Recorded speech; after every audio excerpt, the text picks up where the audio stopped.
Welcome everyone to the College of Engineering's presentation for transfer students on COE scholarships.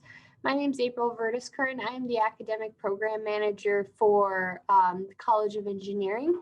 I sit on one of the committees that reviews College of Engineering scholarship applications, and I sit on the College of Engineering scholarship transfer committee specifically. Emily, if you want to introduce yourself. All right. Hi, everybody. I'm Emily Housley. I work with April and as an academic advisor in the College of Engineering and work with helping transfer students connect to opportunities at the University of Utah, help connect you to your major advisors, and most importantly, why we're all here for scholarships. So April, I'll let you take it away, and feel free to stay, no camera, no audio. If you have questions during the presentation, feel free to drop them in chat. I'll be looking at the chat box as well, and we do welcome all your questions. It's best to ask them now than wonder and stew and then miss out on answer to that question you have. I will add to, we are recording the session, so we'll be sending it out later on so that you have access to it. Also, with some of these presentations, we've recognized that we're going to speak really broadly about these scholarship opportunities, kind of how they apply to the general population. We are more than happy to speak with you more one-on-one about this as well, kind of regarding your unique circumstances, your level of involvement, the classes and the faculty that you have interacted with. So feel free to shoot myself and Emily, or Emily, either one of us, an email to set up a time to meet. We're happy to do that for you.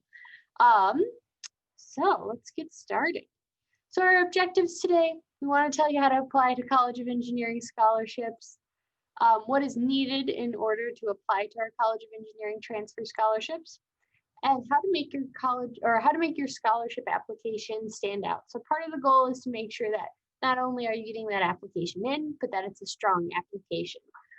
So again, if you have any questions, we're happy to help you tailor your application to your unique background so that you really are able to play up the areas you want to highlight. So the types of scholarships out there, the College of Engineering was granted 510 awards totaling more than $1.6 million last academic year. So it's a lot of scholarship funding, a lot of money. It's awarded by the college. These scholarships are awarded through the College of Engineering and the departments. They are anything from freshman to senior level scholarships. So in there we have transfer scholarships as well. We have incoming first year scholarships. So this really kind of paints the entire picture of what the college awards each academic year. We do have merit and need-based scholarships as well. So merit is where we're looking primarily at your academics, your level of involvement, any achievements that you've had. Need-based, we do take into account, it's important that you're doing well in your classes. It's important you're being successful. But need also places an emphasis on whether or not you can afford to come to school. If you have that financial barrier, that is something that we look at as well. So if you're thinking about applying for any need-based scholarships, always wise to apply to FAFSA.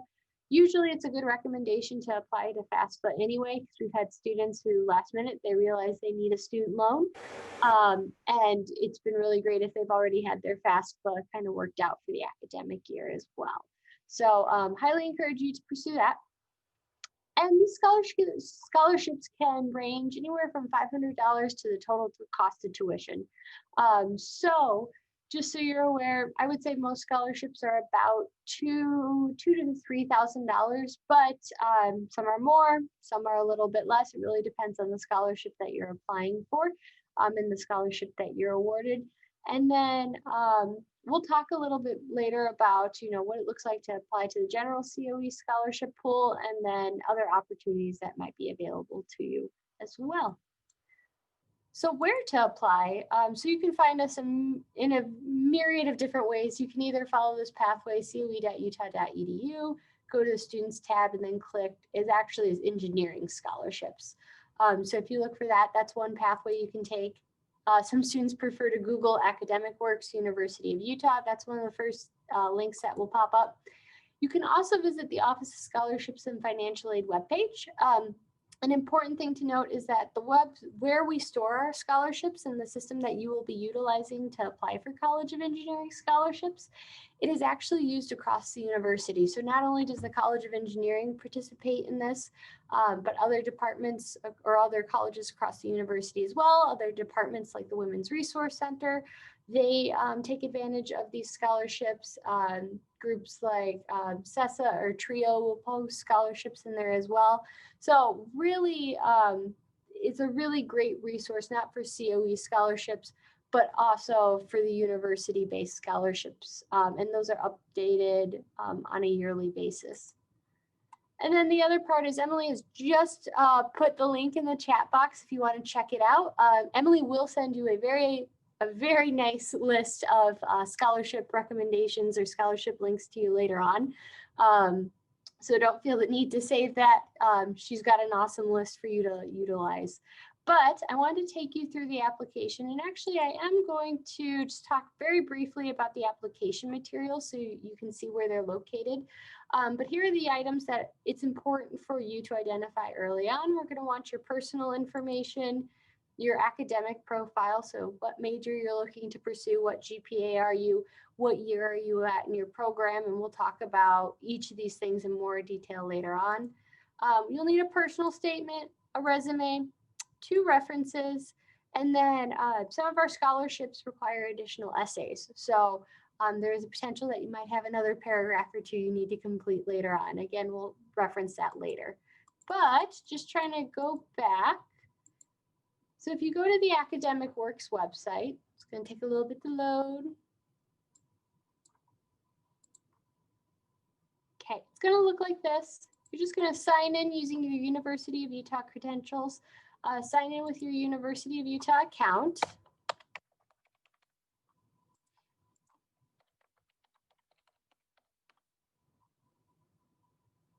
It is going to look like this. So here's what will here is the general application. This is open and live now. So you're going to fill this out. Again, your first, last name, when's the first semester that you're coming to the University of Utah? Are you planning to enroll full-time, part-time? Are you a veteran? Do you know a veteran? Are you related to one? Here is where you can put any extenuating circumstances that you might have regarding like financial hardships. Even though this is not required, if you do have those obstacles or financial hardships, I recommend always filling this out. The reason is, we've had students who write, my parents can't afford, I'm working X number of hours a week to put myself through school. We've had students who maybe have more challenges. Maybe they're supporting families. Maybe they have had some medical issues going on in the past. This is something that not only will they see at the university level, but they will also see at the College of Engineering level and could make or break, not make or break, but it could be kind of the deciding factor if we see you have those additional hurdles. So definitely feel free to enter information in here. Indicate that you're interested in the College of Engineering for sure. Here's some additional questions you'll be able to see if they apply to you. And then you'll sign it. For me, I'm just having it update my application. And then what will happen, because you have indicated that you are interested in the College of Engineering, it's going to load the College of Engineering application for you right here. So here, if it loads, there we go. So here again, you're going to have more questions. Here is where you're going to upload a copy of either a PDF of your unofficial transcript. It can be your unofficial transcript from the institution that you're transferring from. Or if your grades are already in what we call a DARS report, you can upload a PDF of that. Your academic advisor in the College of Engineering can show you how to generate that. But most students, if they're transferring in, will obtain an unofficial copy of their transcript and at their current institution and upload it there. Here is where you're going to submit references. We're going to talk about what makes a good reference later on, but you're going to need your reference's name, their email address, and then you'll just have 2 of them essentially that you need to submit. And then what will happen is as soon as you hit save and keep for editing, So let's say you're not done with this, but you know who you want your references to be. As soon as you click that save and keep for editing, it shoots your reference out an email that says, that basically lets them know like, hey, you've been asked to complete a reference. Please do so. And it's really easy to fill out. Emily actually filled it out for me. Emily, I don't know if you have any, if you want to speak to any of it, but. Sure. So I got an email just letting me know that April had requested me to be a reference for a scholarship. So I clicked on a link in the email. I didn't have to actually write and format a formal business letter. I was able to answer some questions and rate April facetiously on different categories from 1 to 5, like strongly agree, strongly disagree. And then I was able to use a fill-in box, just like looks like what you see in front of you, and write why I would recommend April, 3 strengths that she had, and then a little paragraph box if I wanted to include anything more. It was really easy. And so that's what your reference will see, is just a easy form to fill out. Not much, kind of like a Google form. So it's really easy for them. And I got an email notification. Yeah. No, and I performed an error that I'm not going to tell you guys, that I'm going to tell you not to do, but I sent it to Emily without letting her know it was coming. So it looks like it was pretty easy for her to access. And then just so you know, if at any point you're like, hey, my reference isn't being responsive, I want to do another reference, you can go in and add a new reference. Here's where you're going to put that personal statement. This is where you upload a copy of your resume. We do ask that you report any other scholarships that you are receiving, just because we do take that into account. And we actually do get a list of scholarships that students receive. So we do double check that information.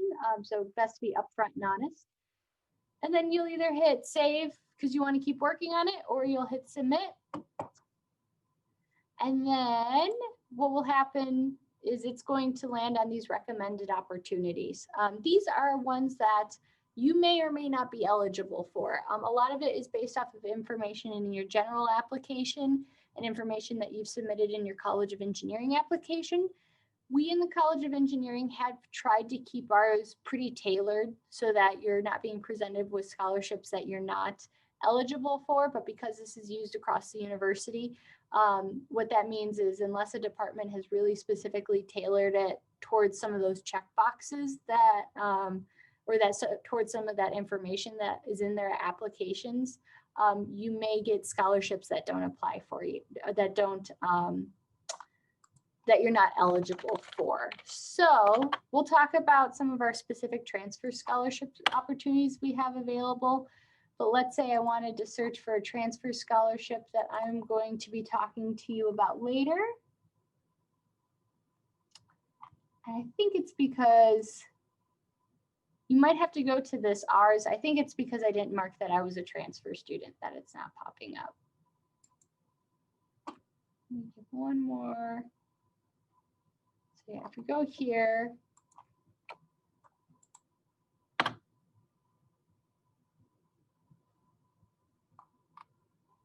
okay, so for example, so if you are transferring in if you are transferring in for the spring 2021 semester, if you look at this January 4th, 2021, this is actually for College of Engineering students who are coming in the spring. So this would be a scholarship that you can apply for. In addition to that, I'm trying to find another one. This might be a good example. Okay, so another good example of a scholarship, and we're going to be talking about scholarships that require additional essays. So this is a scholarship that's not tied to the College of Engineering scholarship, but one that would require additional information. It's a good idea, I would say, to keep copies of your information. So for example, I've talked about you're going to need to have a personal statement. That is a good thing to to save a copy of even when you submit it, because you may be able to use a version of your personal statement for other scholarships. But generally it's not good to cut, copy, and paste. You can apply for multiple scholarships. Within the College of Engineering, generally, we only give each student one scholarship at the most. We like to spread the love. But as I said, this is a University of Utah scholarship, or a University of Utah scholarship system. So it could be that another department awards you. We do take into account, like if you're already getting a full ride, you're probably not going to get a scholarship from us, just because we like to help as many students come to the U as possible. But that doesn't mean that if you get a scholarship from the University of Utah, if you get a transfer scholarship, that you're not going to get one from us. So we do take into account how much you're already receiving, again, just because we like to spread the love. But that's not to say you won't get multiples from different areas. Also, a good thing to note too is that these have different deadlines. So you'll see this one's due on the 15th. We'll talk about the dates and deadlines for College of Engineering transfer scholarships as well a little bit later on. Something else I wanted to show you, a question that we get is, hey, how do I know my reference actually submitted their application? So right here, you'll see that Emily was my reference. This is the email address I sent it to. Here's the date that I sent it out. And then she actually submitted that reference form for me on December 16th. If it was something where she had not submitted a reference request for, or had not submitted the reference form, under action, you would actually be able to, there'd be a button and you can resend it. So occasionally we have students who say, my reference said they can't find the email. I sent it to them a month ago. Is there a way for them to get the form? You can actually send them that form again. So again, it's just right under the action button. Going forward, so I told you we're going to talk about these different items in more detail, because I know that was a very quick overview. So for the personal statement that you submit during the College of Engineering application portion, actually I think transfer students are really great at avoiding these statements, but when I first started, my first week or two was doing engineering scholarships, and something that became very relevant to me early on is a lot of students like to say that what was unique about them was that they love math and science and taking things apart and playing with Legos. So I thought it was funny, but then I asked a group of scholarship coordinators, like specifically within engineering, what are some things to avoid? What are some things to write about in your College of Engineering scholarship personal statement, or to put in your application? And somebody actually came back and they said this exact sentence. So it's great if you love math and science and Legos and taking things apart, but maybe avoid that sentence and it'll help you stand out a little bit more. But the goal is really to have the reviewer know more about you and what makes you different. So do talk about why you want to be an engineer, a computer scientist, or why you want to work within the games industry.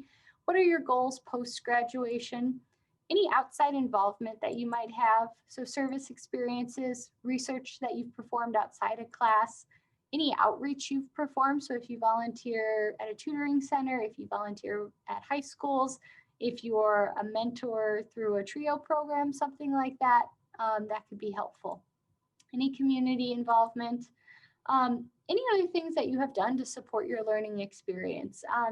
So we like to see that you're involved. We like to see that you're involved in a variety of things. If it's STEM or computing or gaming related, those are definitely things we want to put on your resume, because we want to know not only are you this great, well-rounded person, but that you're also going to be ultimately successful in the fields that we're giving you a scholarship for. If you don't have a lot of involvement, address why and how the scholarship money will assist you in becoming involved. So we've had parents who they say, I've got 3 kids at home that I need to support, and right now I really struggle even just to go to school. Here's what I've had to do, but this money would really help out because, I could work less hours and I wouldn't have to put as much money in, or I wouldn't have to work as much to put food on the table for my family, because this scholarship money could offset some of that. So really, if you don't have a whole lot of involvement and there's a reason for it, make sure you write about it. That's perfectly okay, and we've awarded some of those students scholarships. Should be about a page long. You are limited to about 500 words exactly. So it won't let you do any more than that. I think this is where I have to click a bunch. Okay, essays. So I talked about at the very end, you submitted your general application, you submitted your College of Engineering scholarship application, and then all those essays or all those other scholarships popped up. Those are scholarships that require additional essays. So 90% of COE scholarships, they'll put you into different pools for scholarship consideration based off of your answers to those questions. That you've done on either your general app or your COE application. But 10% of the COE scholarships actually do require an additional essay. So these are the scholarships that are great to apply for because they're applied to less often. So to view, you can visit that COE scholarship page that we have. But it does typically differ from your personal statement. It may be that you can tweak your personal statement. We should definitely see some changes though to make it look like you have made an effort. But generally your personal statement and this writing prompt will be very different. So for example, I used to work with a research group of students. So that was one that required an additional essay.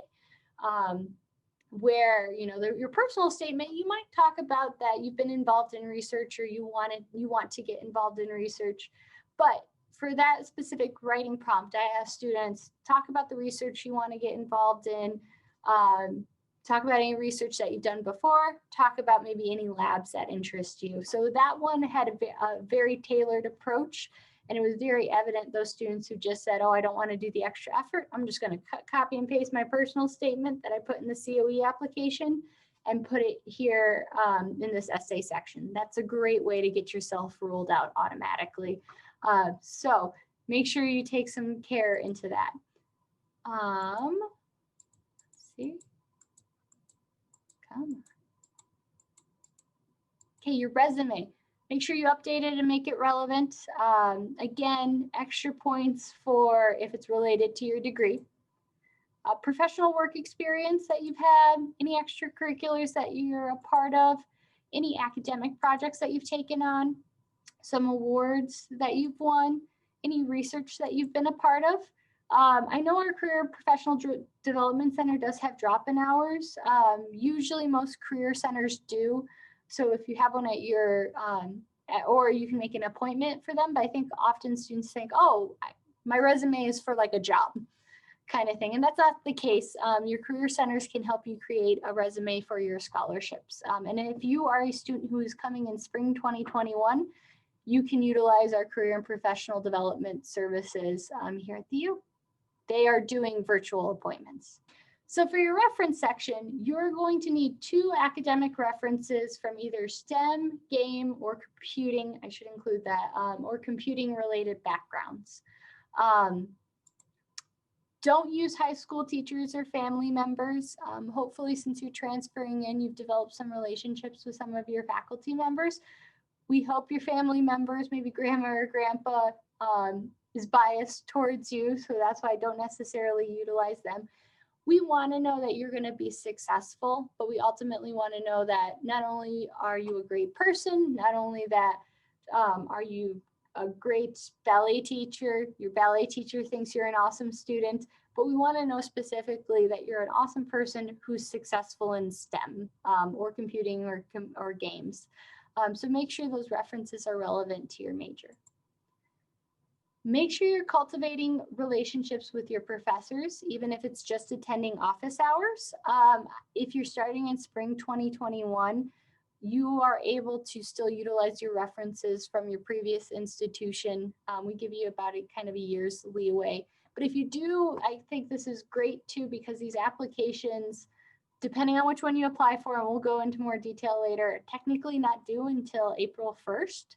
So go in, speak with your professors, speak with your faculty members, have them get to know you, talk about and find an excuse. It doesn't need to be, I need help with an assignment. It can be, can we talk about the profession? Can we talk about any research that you're a part of?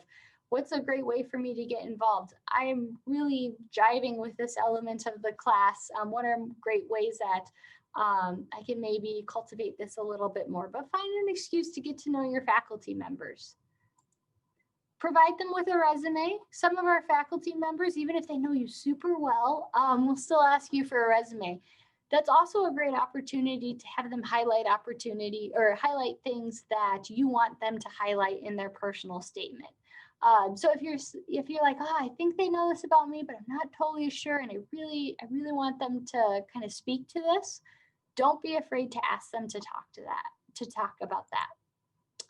Also, remember how I said the reference would be emailed? Find out which email is best for them. Some professors actually prefer us to send that to their personal email. So make sure you find out which email address they're going to check, and let them know when you've sent it. As Emily said, it's not a terribly difficult thing for them to fill out. So make sure you do it. And then this I probably need to tweak, so ignore this for now, but make sure your references actually follow up by the deadline as well. And again, we'll talk about this February 1st deadline because there's some wiggle room there for you guys. But I've shown you how to double check if your reference has turned it in, and how to resend it to them if they can't find it. Always give your reference a heads up. I've definitely had students whose faculty members have emailed me, said, hey, this student sent me this. They didn't ask me. I don't know them that well. You guys don't have to be like best friends, but sometimes the professor says, I don't know them well enough to be able to rate them on this or to give any background information.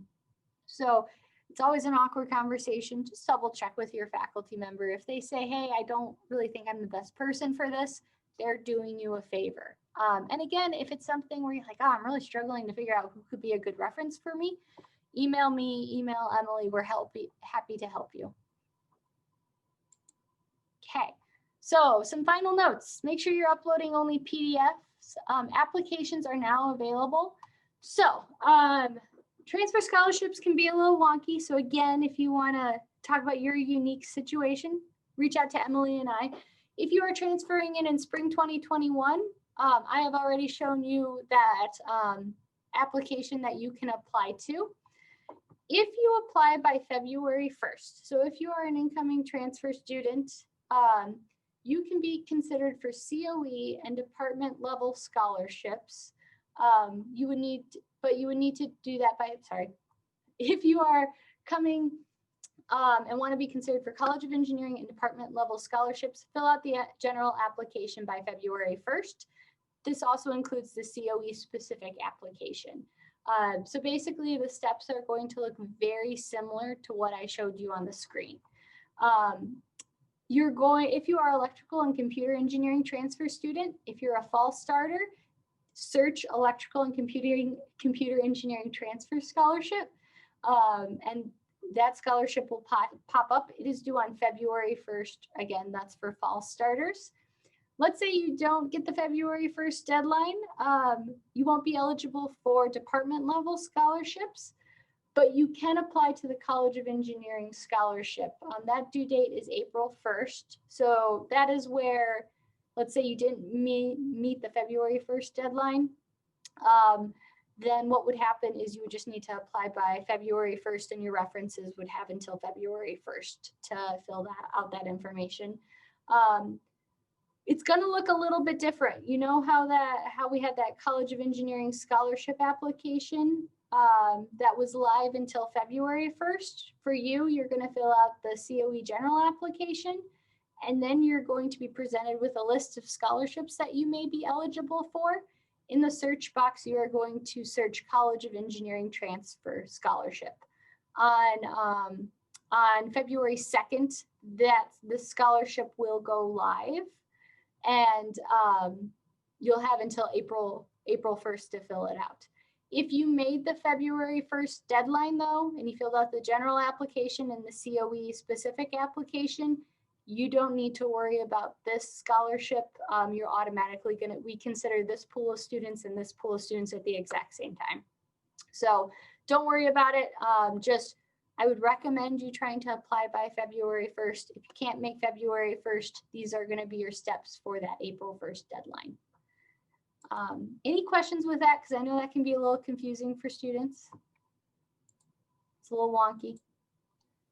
I guess I have kind of a question. Yeah. So I'm planning on kind of starting over summer. Okay. So if I did like want to apply to scholarships and I do it by February 1st, those are to be considered for fall. And so just It would be for fall. If you had extenuating circumstances where you really needed the money to apply for summer, you could reach out to us and see if there's anything we can do. It's very case by case and scholarship by scholarship. Okay, that sounds fine. So I'm just saying, like, if I do apply for them by February 1st, I'll be considered, even though I start. You will, yes. Okay. Cool, thank you. And then there was one other thing, sorry, I wanted to. Yes, so we got a question, if we do not qualify for FAFSA scholarships, can you still get a COE scholarship? Yes. Usually the scholarships will ask, I think there's even a question in here if you've applied for FAFSA. Not all scholarships require that you've applied for FAFSA. Let me see if it's in here.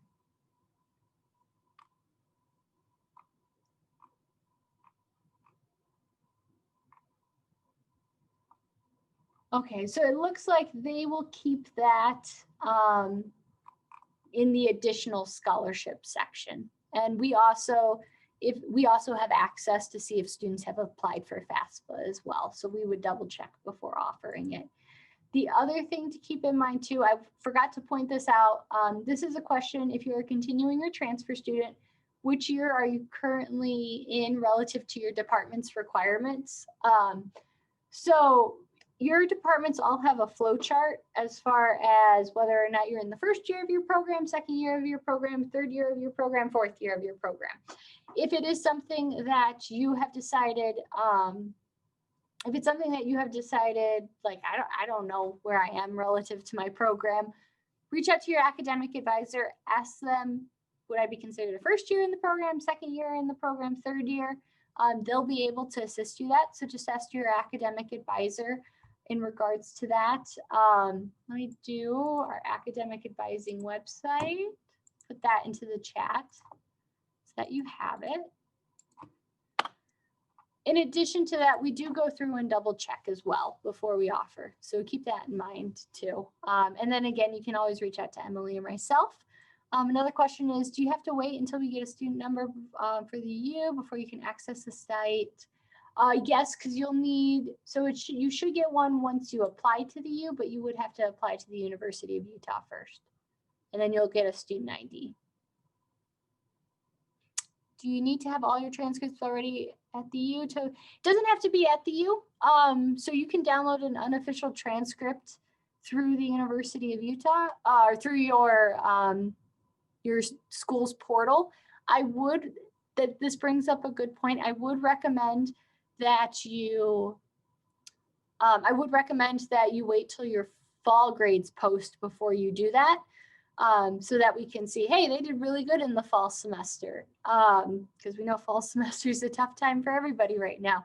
So just wait until your fall grades post before you click the final finish and submit button. But yeah, and it doesn't have to be an official transcript. We just need an unofficial copy. Any other questions? Minimum GPA, we need to apply for scholarships. We technically don't have a minimum. Usually at least 3.0 is a good threshold.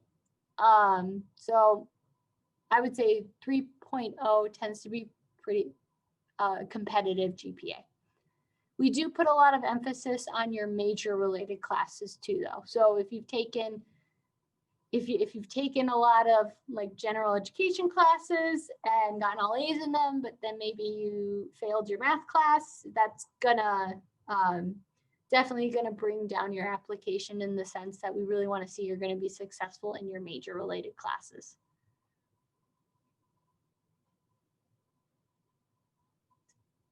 Anything else?